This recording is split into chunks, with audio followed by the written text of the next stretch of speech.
Tiningnan ng lalaki ang kanyang tiyuhin at saka huminga ng malalim at sinabing ipapakita niya kung ano ang tunay na henyo dahil tuturuan niya ang mga langgam na ito ng Tian Yuan kung ano ang tunay na pagkakaiba. Punong-puno ng paghamak ang mukha ni Ming na waribang nanunood ng isang nakatatawang pagtatanghal ng isang hangal at sinabi niyang hindi na siya makapaghintay. Ipinakilala ng lalaki ang kanyang sarili bilang si Gong Shutu at sinabing tandaan ito ni Ming. Pagkasabi nito ay biglang nawala ang kanyang anyo at lumitaw sa gitna ng bulwagan nakahalukip-kip ang mga kamay habang pinagmamasdan si Ming sa gilid ng kanyang mga mata. Nadama ni Ming na napakalakas ng Divine Soul ng kanyang kalaban at ang antas nito ay katumbas ng isang Supreme Master sa Tianyuan na nakapagbuo na ng Divine Soul. Maliwanag na naramdaman din ito na si Ming ay nasa antas ng Martial Dominator dahil kung hindi ay hindi ito magiging ganoon kakumpiyansa. Isang elder ng Chi Tian sect ang hindi napigilan ang sarili at malakas na tumutol sinabing hindi ito patas dahil ang deputy sect leader ay nasa Martial Dominator lamang samantalang ang kalaban ay nasa Supreme Master. Ngunit ikinaway ni Ming ang kanyang kamay at sinabing hindi ito mahalaga dahil kahit isa pa itong Martial Saint ay kaya niya itong talunin at pinaalalahanan ng lahat na siya ang deputy sect leader ng Chi Tian sect. Nang marinig ito ay tumigil ang mga pagtutol at ang lahat ay abalang pinagmamasdan ang labanan, at ang kanilang mga kamao ay mahigpit na nakakuyom. Ang pagkapanalo ni Ming ay may kinalaman sa reputasyon ng sect leader at sa dignidad ng Chi Tian sect at ang bawat isa ay nakikiisa sa kanyang karangalan at kahihiyan. Paulit-ulit na umiling si Gong Shutu at sinabing hindi niya alam kung saan nanggagaling ang kumpiyansa ni Ming ngunit sa isang tinig na puno ng awa ay sinabi niyang walang problema dahil ipapakita niya rito ang katotohanan upang manatili itong isang langgam. Sinabi ni Ming na napakarami nitong sinasabi at inutusan nitong humanda sa kanyang atake. Hindi na hinintay ni Ming na mauna ang kalaban dahil bigla siyang kumilos habang ang kanyang True Dragon Bloodline ay kumukulo at nagliliyab sa loob ng kanyang katawan. Pinakilos din niya ang lahat ng Secret Crystal sa kanyang Ruyi Robe at maging ang True Force Bridge ay nabuo sa labas ng kanyang katawan. Wala siyang balak makipagpalitan ng maraming atake dito. Ang nais niya ay tapusin agad ang laban sa isang iglap upang takutin ang mga bisita. Ginamit niya ang Heavenly Dragon Tyrant Feast at tila nagliyab ang buong kalawakan habang ang oras at espasyo ay bumaluktot at ang nakatatakot na puwersa ay bumuo ng isang siksik na force field na tila nasa lahat ng dako. Biglang namutla na parang papel ang mukha ni Gong Shutu dahil sa kanyang napakaraming karanasan sa malalaki at maliliit na labanan sa buong buhay niya ay mayroon siyang napakatumpak na kakayahang humusga sa simula pa lamang. Agad niyang natukoy na ang lakas ni Ming ay mas mataas kaysa sa kanya isang bagay na lubhang nakatatakot. Nanlalata ang kanyang tinig nang sumigaw siya na gamitin ang Three Sovereigns Divine Feast upang harangin ito at bigla siyang naglabas ng isang maningning na bilog ng liwanag na sumalubong kay Ming. Ang banggaan ng dalawang sibilisasyon at magkaibang lakas ay naglabas ng napakagandang liwanag at ang kawalan ay nawasak habang ang nakatatakot na alon ay kumalat sa paligid. Kung hindi lamang sapat na matibay ang bulwagan ay tiyak na nawasak na ito. Nang mawala ang liwanag at humupa ang malakas na ingay ay isang nakabibinging katahimikan ang bumalot sa lugar. Si Ming ay bumalik sa kanyang dating posisyon na parang walang nangyari at ang kanyang mukha ay puno ng panunuya. Samantalang si Gong Shutu ay nakahandusay na tumilapon ang kanyang dibdib ay puno ng dugo at siya ay halos hindi na makahinga dahil sa sobrang bigat ng kanyang sugat, kahit ang paggalaw ng isang daliri ay napakahirap. Nagkunwaring nagulat si Ming at nagtanong kung ano ang nangyari at sinabing hindi niya inaasahan na ang mga henyo ng Three Sovereigns Great World ay napakarupok pala at nagtaka kung siya ba ay masyadong malakas. Malakas na nagtawanan ng mga tao ng Chi Tian sect samantalang ang mga mukha ng mga taga Three Sovereigns ay naging lubhang hindi maganda. Ang natitirang 11 kabataan ay malalim na ibinaba ang kanilang mga ulo dahil silang lahat ay may matalas na paningin at kitang-kita nila ang lakas ni Ming. Kahit sino sa kanila ay hindi makakasagupa ng ganoong kabagsik na suntok na lubhang nakatatakot at hindi nila maintindihan kung paano ito nagawa ng isang nasa ganoong antas. Pagkatapos ay tinanong ni Ming si Taibay kung siya ba ang nanalo. Maging si Taibay na napakaseryosong tao ay hindi napigilan ng ngumiti at sinabing si Ming nga ang nagwagi. Nakahinga ng maluwag si Ming at sinabi kay Gong Shutu na nakahandusay sa sahig na parang patay, na siya ay natalo kaya dapat na nitong sampalin ang kanyang tiyuhin at iniutos na gawin ito ng malakas. Biglang dumura muli ng dugo si Gong Shutu at nawala ng malay. Nagalit si Ming dahil nakita niyang sinasadya nitong mawala ng malay at handa sana siyang sipain ito, ngunit nagsalita ang ministro at sumigaw na tama na. Mariing tumugon si Ming na hindi pa ito sapat dahil ang batang ito ay nangahas na insultuhin ang kanyang mga magulang, kaya dapat niyang turuan ito ng leksyon. Malamig na nagtanong ang ministro na siyang tiyuhin ni Gong Shuto kung ano ang gusto ni Ming. Iminungkahi ni Ming na bilang isang malaking tao ng Three Sovereigns ay dapat siyang tumupad sa kanyang salita at sinabing maaaring hindi na sampulin nito ang kanyang tiyuhin, ngunit dapat itong magbigay ng kabayaran. Tila nakahinga ng maluwag ang ministro at nagtanong kung anong kabayaran ang nais nito. Nagtanong si Ming kay Taibay kung ano ang ginagamit na pera sa Three Sovereigns Great World.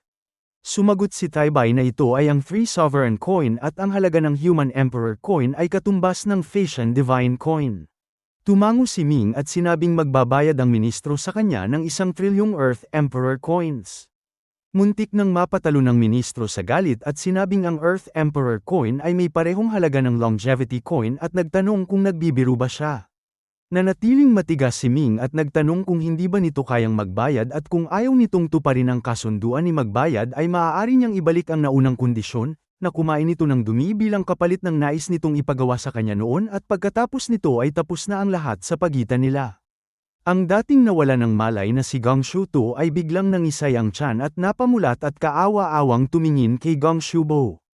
Ang mukha ni Gong Shubo ay lubhang nagdilim at kahit labis ang kanyang pag-aatubili ay nagsimula siyang magpakumbaba kay Taibay, sinabing ang pustahan ng mga bata ay hindi dapat seryosohin.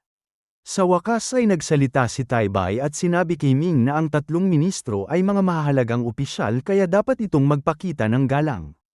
Maliwanag na ayaw niyang tuluyang masira ang relasyon. Sa sandaling ito ay tuluyan ang nawala ang kayabangan ng mga dating mapagmataas na bisita at ang sitwasyon ay nagsimulang maging pabor sa Chitian sect.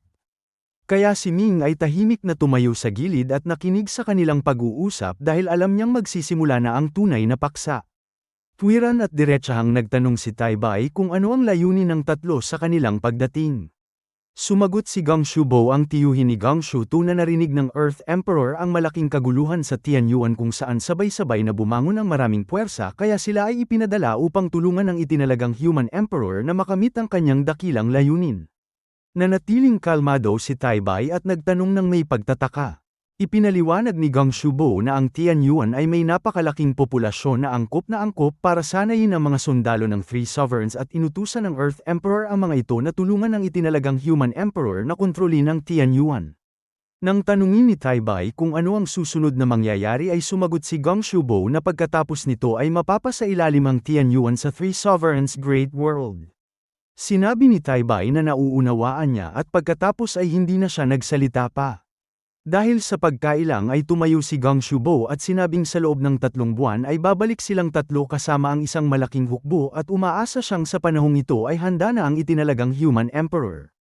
Pagkasabi nito ay biglang ikinaway ng tatlo ang kanilang mga manggas at naglaho ang lahat ng mga taga Three Sovereigns sa pamamagitan ng hindi malaman na teleportation technique. Nang makaalis ang mga hindi inanyayahang bisita ay nagsimula ng mag-usap ang mga tao sa bulwagan. Isang elder ang nagsabing nais ng Three Sovereigns Great World na ang Chitian sect ang makipaglaban habang sila ang makikinabang at mariin itong sinabing hindi sila dapat pumayag. Sumang-ayon naman ang isa pa at sinabing ang mga taga Three Sovereigns ay may masamang hangarin kaya tiyak na hindi dapat sumang-ayon ang Chitian sect. Ikinaway ni Taibay ang kanyang kamay at sinabing may desisyon na siya at inutusan ang lahat na umalis. Nang wala nang natira ay hindi na pinansin ni Taibay ang malaking usapin ng Three Sovereigns at sa halip ay nakangiting nagtanong kay Ming kung saan nagmula ang kanyang napakalakas na Heavenly Dragon Tyrant Feast. Mapagpakumbabang sinabi ni Ming na labis lamang ang papuri ng kanyang ama.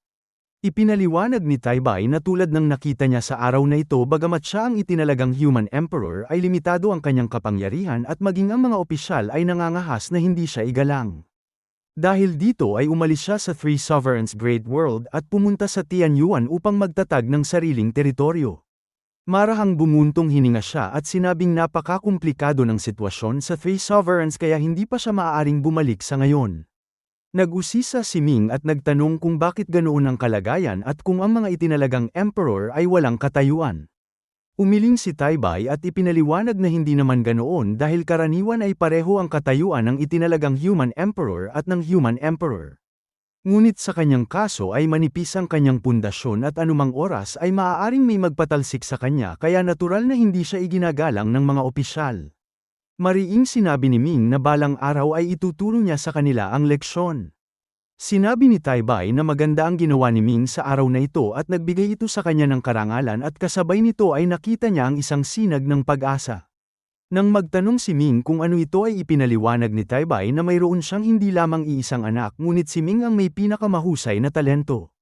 Ayon sa tradisyon ng Three Sovereigns Great World ang itinalagang Human Emperor ay may karapatang magtalaga ng isang Human Emperor Crown Prince at nagdesisyon siyang italaga si Ming bilang Crown Prince at ipadala ito sa Three Sovereigns Great World upang tumanggap ng pagsasanay. Natigilan si Ming sa biglaang balita at nagtanong kung hindi ba siya maaaring api-apihin sa Three Sovereigns Great World. Tiniyak ni Taibay na hindi ito dapat ipag-alala dahil ang Crown Prince ang kinabukasan ng tatlong sovereign at may isang independent institusyon na nagsasanay sa mga prinsipe na kahit ang Heaven Emperor ay walang karapatang pakialaman. Sa madaling salita bago siya humalili ay walang sino man ang maaaring manakit sa kanya. Nang tanungin ni Ming kung kailangan na ba niyang pumunta ngayon ay sumagot si Taibay na hindi pa at kailangan muna niyang maging isang martial saint bago siya maging karapat-dapat bilang Crown Prince. Nakahinga ng maluwag si Ming dahil nangangahulugang mayroon pa siyang sapat na panahon upang tapusin ang kanyang mga hindi pa natatapos na gawain at tuluyan siyang napanatag. Pagkatapos ay nagtanong si Ming kung ano ang gagawin ng Chi-Tian sect sa pagdating ng malaking hukbo ng Three Sovereigns. Mahinahong sinabi ni Taibay na minamaliit nila ang Tianyuan at ang kailangan lamang nilang gawin ay umupo sa bundok at panuorin ang labanan ng mga tigre dahil kapag nasaktan na sila ay kusang babalik ang mga ito. Naramdaman ni Ming na may mas malalim pang mga bagay rito ngunit hindi na siya nagtanong pa at sa halip ay nagtanong kung ang kanyang ama ay nasa 7th realm of longevity at kung gaano kalakas ang Heaven Emperor at Earth Emperor. Natahimik si Taibay ng ilang sandali bago sumagot na ang Heaven Emperor at Earth Emperor ay parehong nasa 9th realm of longevity samantalang siya ay nasa ika-7 pa lamang at kung siya rin ay nasa ika-9 ay walang mangangahas na hindi siya igalang. Lihim na nagulat si Ming dahil ang Heaven Emperor at Earth Emperor ay parehong nasa 9th realm of longevity na nangangahulugang ang kanilang lakas ay kapantay ng Ancient Good Demon God. Sinamantala ni Ming ang pagkakataon upang magtanong kung ang sangkatauhan ba ay mayroon lamang mga master sa Eternal Realm sa Confucian sect at kung ang Three Sovereigns Great World ay nagkaroon na rin ng ganoon. Tumango si Taibay at ipinaliwanag na ang unang henerasyon ng tatlong sovereign ay pawang mga master sa Eternal Realm at mga tagapagmana ni Emperor Pangu na may lakas na hindi masukat. Nakalulungkot lamang na bigla silang naglaho at hindi alam kung buhay o patay dahil kung hindi ay ang Three Sovereigns Great World ay isa ng super civilization ngayon. May pag-usisang nagtanong si Ming kung maaari bang maabot ng kanyang ama ang 9th Realm of Longevity sa maikling panahon.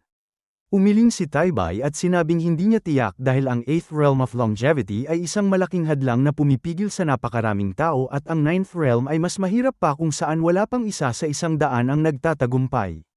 Kung magtatagumpay man siya ay nakasalalay ang lahat sa kalooban ng langit dahil sa antas ng Longevity Realm ay hindi na lamang talento ang batayan kundi pati na rin ang swerte at ang mahiwagang puwersa ng kapalaran.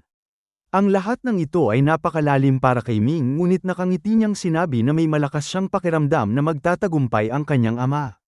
Natuwa si Taibay at magiliw na hinimas ang ulo ni Ming at sinabing siya ay kamukhang kamukha niya noong kabataan nito. Hindi napigilan ni Ming ang mapailing at nagtanong kung bakit pinayagan nitong manatili ng ganoon katagal ang huwad na si Long Xiaobei sa Chi-Tian sect kung ganoon. Lubhang napahiya si Taibay at ipinaliwanag na noon pa man ay may hinala na siya ngunit dahil malinaw na dugo niya ang nasa katawan nito ay wala siyang matibay na batayan upang pagdudahan nito. Ang kanyang ina naman ay mula pa sa simula ay hindi naging malapit dito kaya lumalabas na tama ang kanyang pakiramdam. Nagtanong pa si Ming kung sino ba talaga ang huwad na si Long Xiaobei. Bahagyang nagdilim ang mukha ni Taibay at sinabing limitado lamang ang impormasyong nakuha niya mula sa alaala nito ngunit ang tanging natiyak niya ay isa itong tauhan ng kampo ng Heaven Emperor. Nanlaki ang mga mata ni Ming at nagtanong kung bakit gagamit ng ganitong maliit na pandaraya ang isang makapangyarihang nasa 9th Realm of Longevity.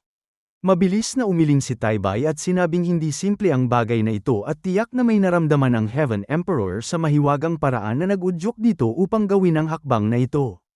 Nagtaka si Ming at nagtanong kung ano naman ang mababago sa pagpapanggap ng isang tao bilang siya. Nakangiting sinabi ni Taibay na nangangahulugan nitong si Ming ay maaaring maging isang napakahalagang tao sa hinaharap at dahil napakahusay ng kanyang talento ay may pagkakataong malampasan niya ang Longevity Realm at makamit ang Eternal Realm upang maging isang tunay na Human Emperor.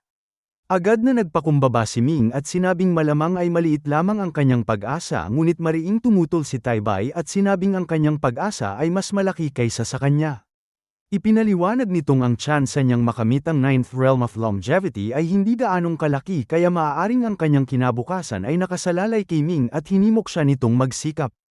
Buong determinasyong sinabi ni Ming na gagawin niya ang lahat at hindi niya bibiguin ang kanyang ama. Pagkatapos magpaalam kay Taibay ay bumalik si Ming sa Shaolong Hall. Dahil nakuha na niya ang posisyon ng Deputy Sect Leader ay wala siyang balak na sayangin ang magandang pagkakataong ito at agad siyang nag-focus sa kanyang pagsasanay pagkarating. Ang Chi-Tian Sect ay may napakaraming resources na halos malaya niyang magamit kaya ito ang pinakamainam na lugar upang magsanay lalo na't sasanayin na niya ang Grand Supreme Technique na mangangailangan ng napakalaking yaman sa mga susunod na yugto. Noong una niyang sinanay ang Grand Supreme Technique ay ginamit niya ang lakas ng sakit upang maabot ang unang antas kung saan ang sakit ang nagdulot ng kanyang pagbabago. Ang ikalawang antas naman ay nangangailangan ng lakas ng kasamaan upang mapakilos kaya kailangan niya ngayon ng isang napakasama at napakahalagang bagay, ang Demon Soul Stones. Ang mga batong ito ay nabubuo kapag ang mga demon ay namatay ngunit ang kanilang kaluluwa ay hindi naglalaho at ito ay napakahirap makuha. Ang pinakamahinang demon ay may lakas na kayang makipagsabayan sa isang Dharma Heaven Realm na deity at higit pa rito ay mangangailangan si Ming napakaraming Demon Soul Stones. Sa loob ng kanyang lihim na silid ng pagsasanay ay sinabi niya kay Anne ang kanyang kailangan. Bahagyang natigilan si Anne ngunit hindi siya nagtanong at agad na umalis upang ihanda ang mga ito. Wala pang isang kapat ng oras ay 300 piraso ng Demon Soul Stones na may iba't ibang antas ang nasa harapan na ni Ming. Ipinaalam ni Anne na ito lamang ang lahat ng Demon Soul Stones na kasalukuyang makukuha at kung kailangan pa ng mas marami ay mangangailangan itong pumunta sa Beyond Heaven upang bumili. Iniutos ni Ming na agad siyang pumunta at bumili ng maramihan at dagdagan pa ng mga bagay na may matinding kasamaan. Pagkatapos ay pinaalis niya si Anne at sinimulan ang kanyang matinding pagsasanay. Ang ikalawang antas ng Grand Supreme Technique ay nangangailangan ng patuloy na pagsipsip ng lakas ng demon upang gawing makademon ang kalooban at pagkatapos ay mula sa pinakamadilim at pinakamasamang kapaligiran ay bubuo ng isang dalisay at wagas na kalooban na tinatawag na Supreme Non-Dual Heart. Ang prosesong ito ay tulad ng paglaki ng isang lotus na namumulaklak mula sa putik ngunit nananatiling walang bahid ng dumi. Kinuha ni Ming ang isang Demon Soul Stone at ginamit ang kanyang Divine Thought upang tunawin ito. Agad na naging isang ulap ng kadiliman ang bato at nilanghap niya ito ng buo. Sa sumunod na sandali ay biglang napuno ng lakas ng demon ang kanyang espiritual na mundo at ang kanyang isipan ay nagulo at hindi makapag-isip ng malinaw. Mabuti na lamang at patuloy niyang pinaandar ang Grand Supreme Technique at ang maliit na likas na liwanag sa kanyang kalooban ay hindi namatay tulad ng isang ilaw sa gitna ng malakas na hangin na patuloy na kumikislap. Samantala nang umalis si Anne sa lihim na silid ay bakas ang pag-aalala sa kanyang mukha dahil ang mga bagay na kailangan ng Deputy Sect Leader ay napakamahal. Ang isang mababang antas na Demon Soul Stone ay nagkakahalaga ng hindi bababa sa 1 bilyong Phasian Divine Coins at ang mas mataas na antas ay umaabot sa 10 hanggang 100 bilyong Phasian Divine Coins. Bukod pa rito ay kailangan pa ng Deputy Sect Leader ng mga bagay na may matinding kasamaan na halos imposibleng mabili. Wala siyang nagawa kundi pumunta sa asawa ng sect leader at ipinaliwanag ang sitwasyon. Kahit hindi alam ni Long Wan kung para saan ang mga ito ay iniutos pa rin niyang kunin ni Anne ang kanyang personal na order at gawin ang lahat upang hindi maantala ang pagsasanay ni Ming. Si Long Wan ang may hawak ng pananalapi ng buong sect kaya nang siya na ang nagbigay ng permiso ay nakahinga ng maluwag si Anne. Agad siyang kumuha ng isang pangkat ng mga master at masayang pumunta sa Beyond Heaven upang bumili ng mga bato at mga masasamang bagay. Sa sandaling pumasok si Ming sa kanyang pagsasanay ay tuluyan na siyang nawalan ng pakiramdam sa oras at ang kanyang isipan ay ganap na lumubog sa kawalan habang tahimik na nagbabago.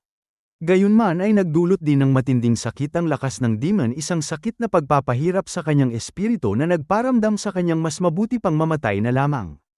Pagkalipas ng 3 araw ay sinipsip niya ang pangalawang bato at nagpatuloy sa pagsasanay. Ganoon ang kanyang ginawa ng paulit-ulit at makalipas ang 1 buwan ay naubos na ang 300 Demon Soul Stones. Mabuti na lamang at dumating si Anne na may dalang mas maraming bato at ilang mga bagay na may matinding kasamaan. Ang mga bagong biniling Demon Soul Stones ay may mas mataas na antas at natural na mas mahal. Ang ilang masasamang bagay ay may malalim na pinagmulan, isa ay ang mata ng 10,000 Evils Emperor mula sa Ancestral Continent, ang pangalawa ay ang bungo ng Chaotic Stone Evil Emperor mula sa Chaotic Ancient World at ang pangatlo ay ang kaluluwa ng 10 Directions Evil Lord. Malaki ang ginastos ni Anne sa pagbili ng mga bagay na ito at malaking bahagi ng yaman ng Chi Tian sect ang nabawas. Dahil sa walang katapusang daloy ng resources para sa pagsasanay ay mabilis na nagkaroon ng pag-unlad si Ming. Sa 2 buwan ay naubos na niya ang lahat ng Demon Soul Stones at sa 3 buwan ay tuluyan na niyang nasipsip ang lahat ng lakas ng kasamaan mula sa 3 bagay.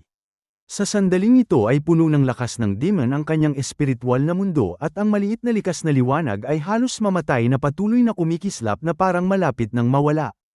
Ang matinding sakit sa kanyang espiritu ay nagparamdam kay Ming na parang paulit-ulit siyang nabubuhay at namamatay, isang sakit na hindi kayang ilarawan ng anumang salita. Lumipas ang 1 araw, 2, 3 at sa 7 araw ay biglang nagising si Ming. Ang maliit na liwanag ay lumawak mula sa isang tuldok at naging isang kumpol ng maningning na liwanag. Pagkatapos ay iminulat ng kanyang pure young martial soul ang kanyang mga mata at isang walang hanggang liwanag ang nagliwanag sa buong sansinukob, tuluyang sinunog ang lahat ng lakas ng demon at ginawang dalisay na enerhiya na sinipsip ng kanyang martial soul. Sa isang iglap ay naramdaman ni Ming ang isang mahiwagang pagbabago sa kanyang kaluluwa na tila nakipagsabayan nito sa dakilang landas ng langit at lupa. Binati siya ni Bame Ying at sinabing nagtagumpay siyang maabot ang lower grade Dao Body. Nagulat si Ming at sinabi na kung ito ay isa ng Dao Body ay talagang pambihira ang Grand Supreme Technique dahil sa 2 antas pa lamang ay may ganito ng pakinabang. Pinayuhan siya ni Bame Ying na maaari na siyang magpatuloy sa pagsasanay sa hinaharap, ngunit sinabi ni Ming na ang 3 antas ay masyado pang mahirap at hindi pa ito ang tamang panahon. Sa halip ay nais niyang mag-extract pa ng 2 divine ability at pagkatapos ay pumasok sa Manifest Saint Martial Soul. Ang mana ng Blood Clan ay may 2 teknik, ang Blood Weapon Art at ang Blood Spirit Seal. Ngayong naabot na ni Ming ang Dao Body ay naging hindi kapanipaniwala ang bilis ng kanyang pagsasanay at sa loob lamang ng ilang araw ay naabot niya ang napakataas na antas sa 2 martial technique. Mula sa mga ito ay nag-extract siya ng 2 divine ability, ang Transforming Blood Blade at ang Blood Hand Imprint. Sa puntong ito ay mayroon na siyang sapat na malalakas na divine ability at ang kanyang divine ability martial soul ay ganap na, kaya natural na siyang papasok sa Manifest Saint Martial Soul. Ang Manifest Saint Martial Soul ay nagpapahintulot sa espiritu na makialam sa materyal na mundo na gawing nakikita ang martial soul at lumikha ng pisikal na anyo mula sa wala. Sa sandali ng kanyang pag-angat ay biglang may pumasok na isang mahiwagang puwersa sa kanyang martial soul na nag-ugnay sa materya at enerhiya na nagpapahintulot sa dalawang ito na magpalitan isang kakayahang may walang katapusang gamit. Sa isang pag-iisip ni Ming ay lumabas ang kanyang martial soul mula sa kanyang katawan at naging isang matalim na espada na naglabas ng walang hanggang sinag at gumawa ng kilos ng pagputol. Habang naglalaro siya ay biglang nagsalita si Bame Ying at sinabing dapat samantalahin ng kanyang master ang pagkakataong ito upang bumuo ng kanyang soul form. Nang itanong ni Ming kung ito ay bumubuo ng divine form pagkatapos maging isang martial god upang malakas na tumaas ang kakayahang pumatay at ang pagbuo ng soul form sa antas ng martial dominator ay siyang magiging pundasyon ng divine form, ipinaliwanag ni Bame Ying na mas pambihira ang soul form ay mas malakas ang kapangyarihan nito.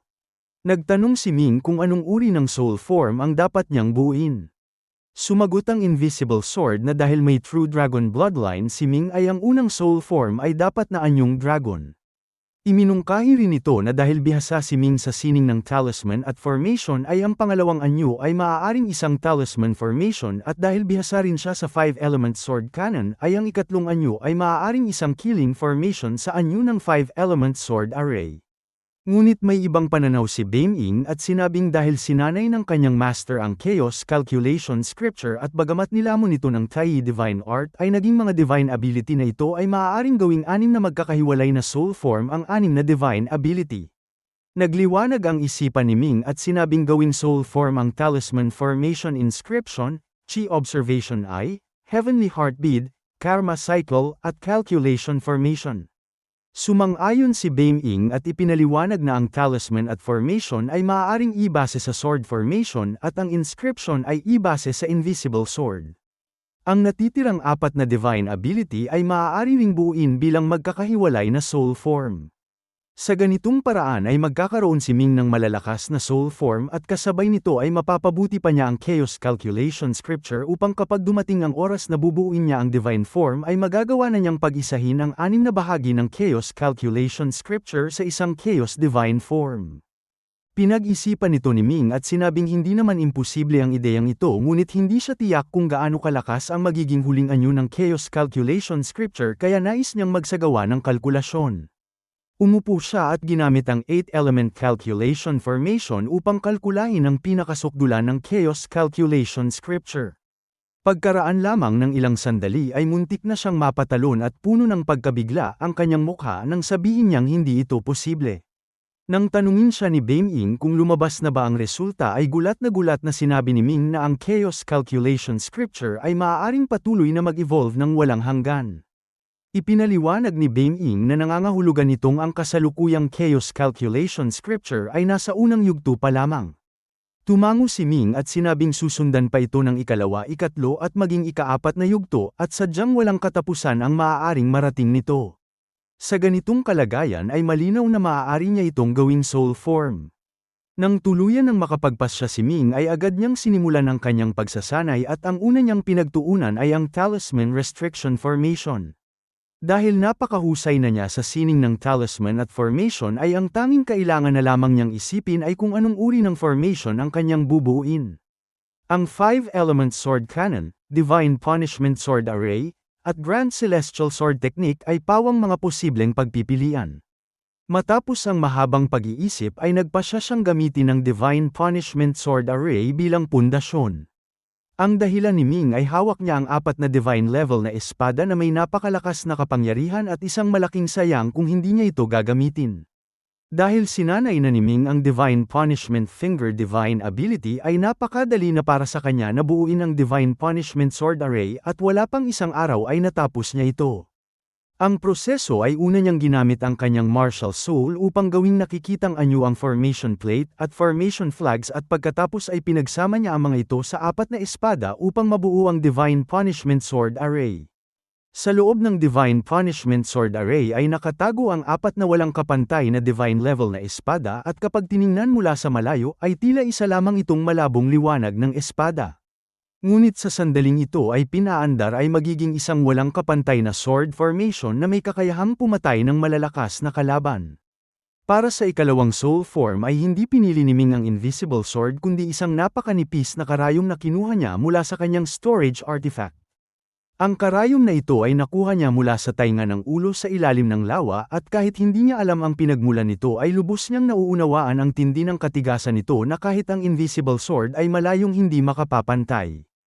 Ang susunod niyang gagawin ay gamitin ang kanyang kakayahan sa inscription upang iukit ang mga simbolo sa munting karayom na ito. Hindi naging masaya ang invisible sword at nagtanong kung bakit hindi siya ang pinili.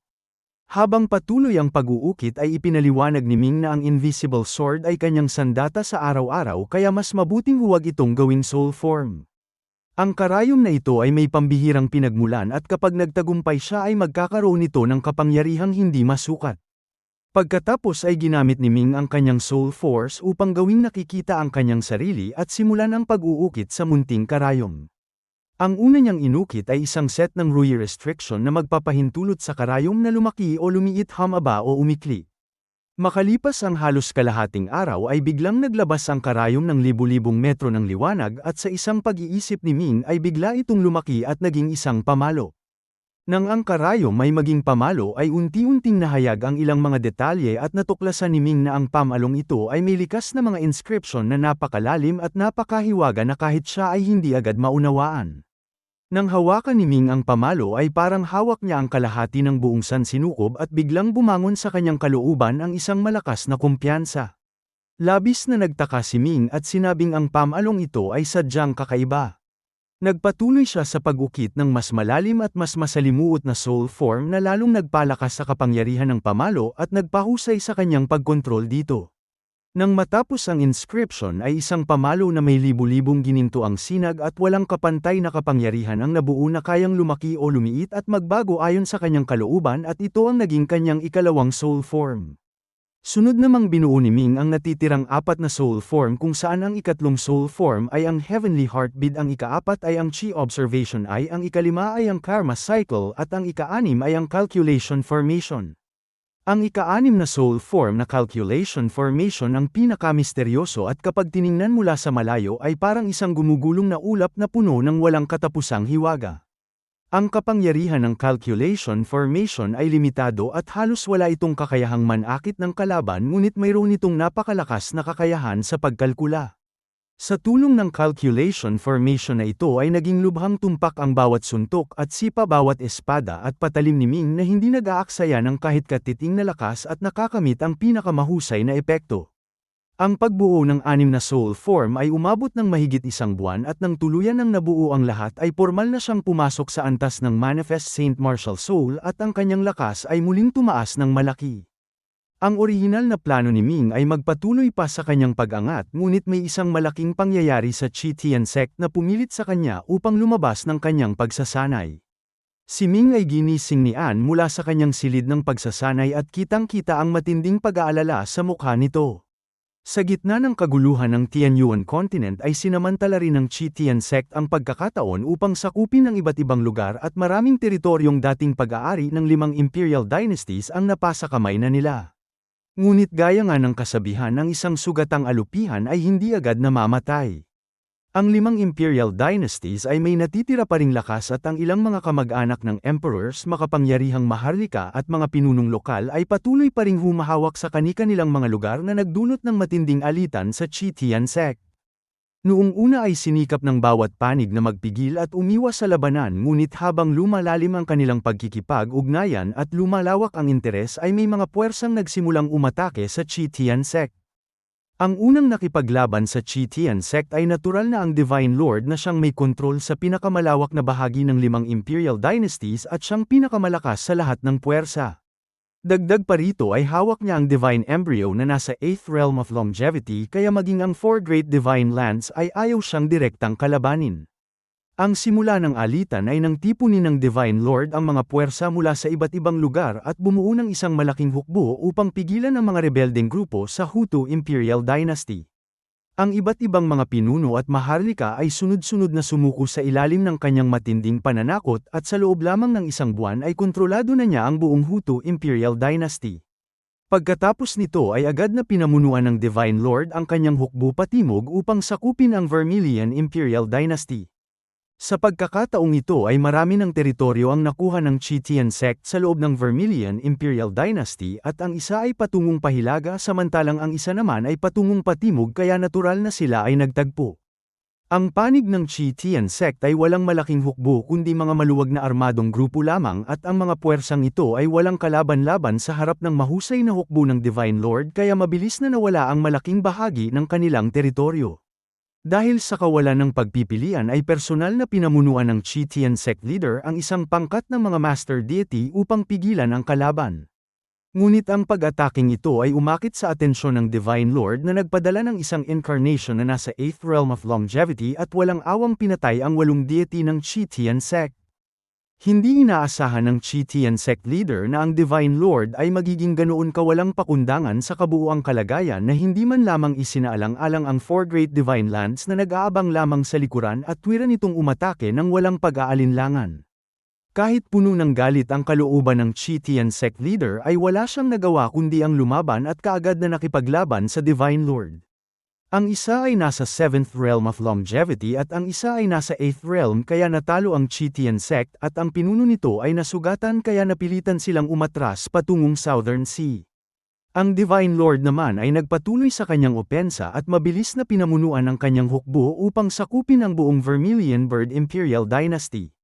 Gayunman ay mayroong Tungtian Divine Land sa loob ng Vermilion Bird Imperial Dynasty na nagtalaga ng napakaraming mountain gods at earth gods at ang mga ito ay may sarili ng pamamahala at hindi sakop ng Imperial Dynasty. Ang ginawa ng Divine Lord ay labis na ikinagalit ng Tungtian Divine Land at agad itong gumanti.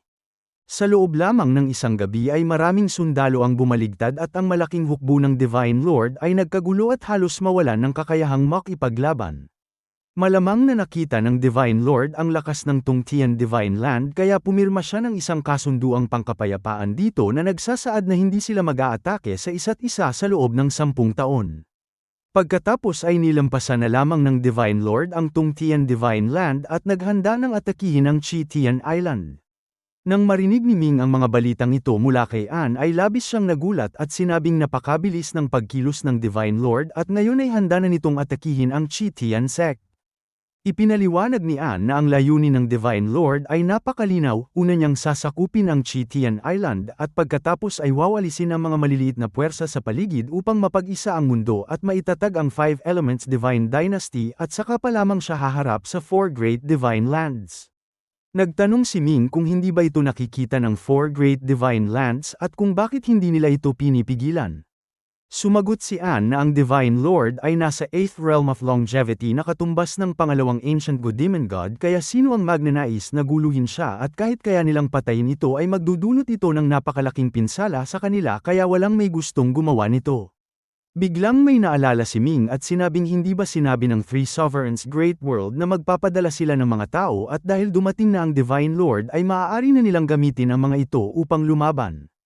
Tugon ni An na ito mismo ang dahilan kung bakit niya ginising ang Deputy Sect Leader. Punong-puno ng pag-aalala ang kanyang mukha nang ipaliwanag niyang dumating na ang mga tao mula sa Three Sovereigns Great World ngunit hinihiling nila na pumunta ang Deputy Sect Leader sa hukbo at tumanggap ng posisyong militar dahil kung hindi ay tatanggi silang tulungan ang Chi-Tian Island. Malamig na tumawa si Ming at sinabing hindi ito pagtanggap ng posisyong militar kundi nais lamang siyang gawing bihag.